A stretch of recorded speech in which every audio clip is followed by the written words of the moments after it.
es Julia Jenny Reynoso Castañeda. Voy a ser su catedrática el día de hoy. Le voy a impartir la clase de Ciencias Sociales, Formación Ciudadana y Multiculturalidad. Represento a la Universidad de San Carlos de Guatemala, la Facultad de Humanidades.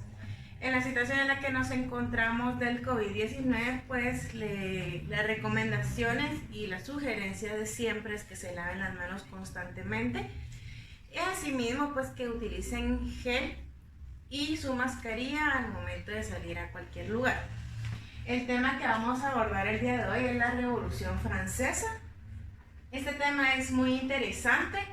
La verdad es que me llamó mucho la atención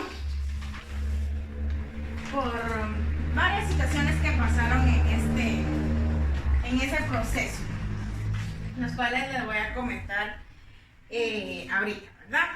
Bueno, fue un conflicto social, la Revolución Francesa, y en Europa a finales del siglo XVIII se enfrentaron partidarios y opositores, ¿verdad? Eso quiere decir derecha o izquierda. Ahí salió el lema de dónde va a pertenecer usted. ¿Va a ser derecha o izquierda? ¿Va a ser con el pueblo o va a ser con el gobierno? En 1789 se proclamó, fue la proclamación, perdón, de la Asamblea Nacional. En 1799 se finalizó la Revolución Francesa con el golpe de Estado de Napoleón Bonaparte.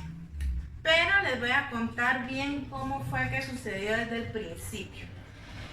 Bueno, el rey Luis XVI se casó con una archiduquesa de Austria, María Antonieta, la cual pues fue un matrimonio arreglado para solventar conflictos de intereses que tenían ellos dos y pues llegar a estar en paz, ¿no? En Francia habían 3 estados. El primero era el clero, que era la iglesia, el cual manejaba todo. Ellos manejaban la educación, ellos casaban y manejaban al pueblo, ¿verdad? El segundo pues era la nobleza, que eran los dueños de tierras. Y el tercer estado era la burguesía, eran los artesanos. Quiere decir que eran los que trabajaban la tierra, o bien podían ser médicos, abogados. Ellos eran la burguesía, ¿no? De los 3 estados, el primero, que es el clero, y el segundo, la nobleza, abarcaban solo el 3%. Y el 97% era la burguesía. ¿Y quiénes eran la burguesía? Los que pagaban todos los impuestos. O sea, el clero y la nobleza no pagaban nada. En este momento, pues Robespierre, al ver toda la desigualdad que había en Francia, él se proclamó como diputado en una asamblea que hubo para el cuerpo que representaba al pueblo.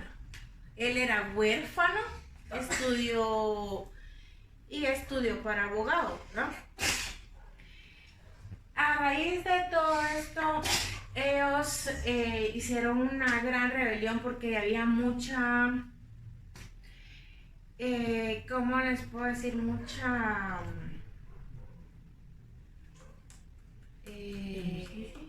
injusticia, desigualdad, porque, o sea, llegaron a ser muy pobres los de la burguesía, demasiado pobres. Un pan costaba lo que era un sueldo. Entonces, Pierre no aguantó esa situación y él empezó a dar sus ideales y a hablarle al pueblo y todo para poder llegar a ser el político, ¿verdad? El diputado que iba a defender al pueblo. Entonces, vino Luis XVI, y al momento que hicieron la asamblea y que hablaron de muchas cosas, él no quería firmar el documento vital, que era de vital importancia, que fue llamado Derecho del Hombre y del Ciudadano, que esto hacía que todos iban a ser iguales y que la nobleza y el credo iban a pagar impuestos también, no solo los de la burguesía.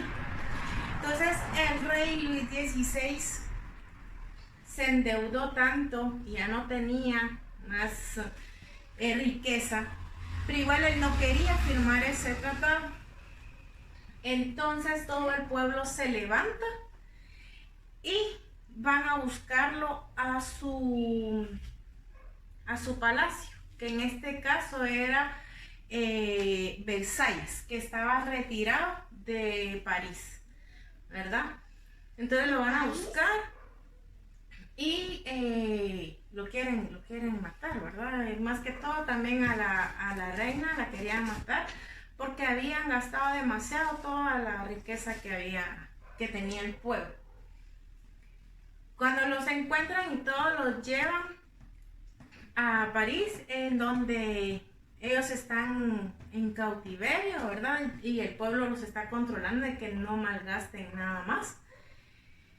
Y ellos vienen en 1790, los dejan ahí prisioneros un año. En 1791, ellos con el rey y la reina, pues se van disfrazados por dioseros, y entonces el pueblo los ve y los vuelven a capturar, y entonces les entablan un juicio y donde los declaran traidores y los decapitan. ¿Quién fue el que inventó la guillotina en 1789? Fue el médico Joseph Ignace Guillotin, ¿verdad? Y por eso es de que se llama guillotina, ¿verdad? Por el apellido de Joseph Guillotin. Entonces, de verdad que es un tema bastante extenso, bien complejo, viendo las fechas, lugar. Bueno, como les indicaba, es una historia bien importante. En esta parte que ustedes ven aquí es la toma de la Bastilla. Este suceso fue trascendental.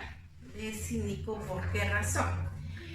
Cuando el tercer estado se autoproclama en la Asamblea Nacional y se promete una constitución el 27 de agosto de 1789, se declaró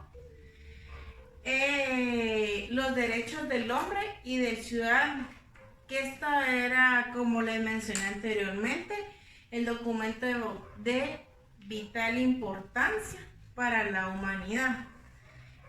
Entonces, ellos vienen y toman eso y hacen toda la guerra, una rebelión total, matan a bastantes personas, o sea, el pueblo mata a bastantes personas, y fue una manera para presionar al rey Luis XVI y así que él firmara este documento, porque él no quería firmarlo, no quería salir del poder.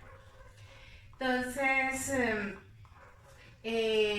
lo vamos a dejar ahí por el momento. En la siguiente clase vamos a ver las causas y efectos de la Revolución Francesa. Y pues la actividad que yo quiero que ustedes realicen es un ensayo donde ustedes van a ver todo, o sea, desde fechas, cuándo fue que se casó Luis XVI, por qué fue que se casó Luis XVI, cuántos años tenía, ¿verdad? Sería bueno un ensayo y así ustedes van a entender bien por qué Francia es uno de los países más potentes a nivel mundial. Entonces les agradezco mucho su atención y los espero para la próxima.